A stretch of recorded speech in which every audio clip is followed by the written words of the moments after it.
Peep this. I want to let y'all in on a little history right quick, right? So, we're going to go back to August 1951, a small French town called Pont Saint Esprit, right? Calm summer night, everybody chilling, families having fun. It's time for dinner, right?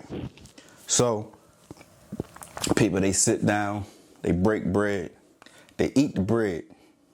Next day, a bunch of people in the town, they go to the hospital because they ain't feeling right. People throwing up, they, just having all types of stomach problems. And so they start investigating.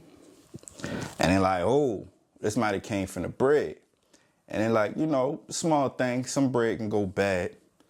Until a few weeks later, you had people start hallucinating. It was one guy who thought he was an airplane, tried to jump out the window. And you had another kid, he was like 11 years old, tried to strangle his mom. So from there, the police, they like, oh, something ain't right. So that's when they had to go do a whole full big investigation. Like, oh, what is up with this bread? Like, first it made people sick, and then you got people acting crazy. So the police like, look, check this out. Somebody had to do something to the bread. So they go to the baker, and they're like, baker, you contaminated the bread. The baker like, I don't know what you're talking about. I did nothing to the bread. Police like, we ain't trying to hear that. They lock him up. Still, the baker still claiming his innocence, like, I did nothing to the bread. So the police like, all right, let's go check out the miller. So they go to the miller. They run up on his farm. They like, yo, you had to do something to the grain, to the wheat, because people got sick and they started hallucinating, going crazy. The miller like, I don't know what you talking about. I use the same stuff that I've been using. They like, all right, whatever. We don't believe you. You going to jail too. So this was in 1951, mind you.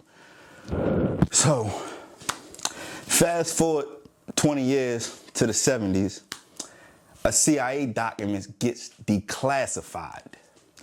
And from this declassified document, they talk about the town Pont Saint Esprit. And you had an author who wrote a book from reading that document, like putting two and two together, doing his investigative work. And he like, oh. So he started digging in deep. Like, well, first, where did the LSD come from? So let's go back to the 40s. So now we around World War II. You had Sandoz Laboratories. It's in Switzerland, but their biggest contractor, the biggest person that was buying all the stuff from was the Germans. Mind you, this World War II. So there's Hitler. Hitler buying all the stuff from Sandoz Laboratories at the time, right? So that's how the Germans doing their experiments, this, that, and the third. So after, World War II was over, America like, oh, let's go holler at the dude, Al Hoffman. That's the man that made LSD at Sandoz Laboratories. They go holler at Al Hoffman, and they like, all right, we want to see what this drug do. So they get a couple into their supply. Mind you, that's like 1946. 5 years later, the LSD popped up and Pont Saint Esprit on the bread, inside the bread.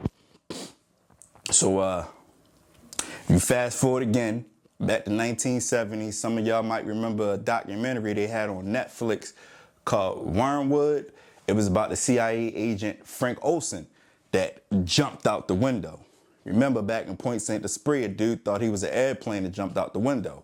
So Frank's wife, she said that, like, he had a diary and he wrote in his diary that, he felt guilty about something that he did back in the 50s.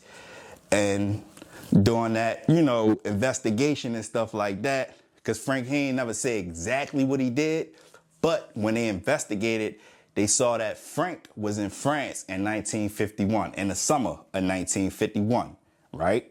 So, CIA, Frank Olson is an agent.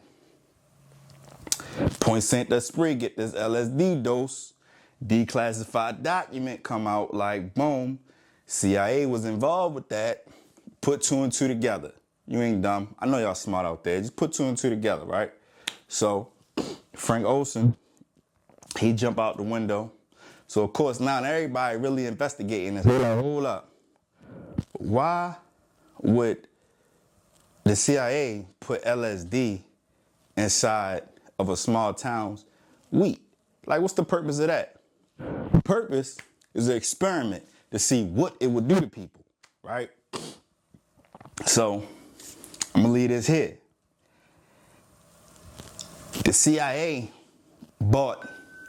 went back to Al Hoffman like, yo, we need your entire supply of LSD. Main reason why they bought the entire supply is because they didn't want the Soviets to get a hold of it. That's a good reason. Really great reason, right? So America, they got all of the LSD. And then if you fast forward to the 60s during the hippie era and Timothy Leary ending up with the LSD and testing it on the college students, you see, or you could just put your mind together, put the pieces of the puzzle together.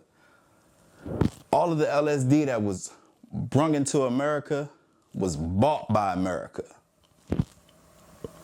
So with that history being known, it's like, all right, if the CIA bringing LSD in, then what else are they bringing in? We all heard about the CIA Contra, crack, heroin. It's a real thing. I ain't gonna dive into no deep conspiracies. I'm gonna let y'all make that one up on your own. But I'm gonna leave you here with this. If the CIA can bring in and buy an entire supply of LSD and then it gets distributed across the entire country of America, what other drug can the CIA bring in that gets distributed across the entire continent? Let's think about that.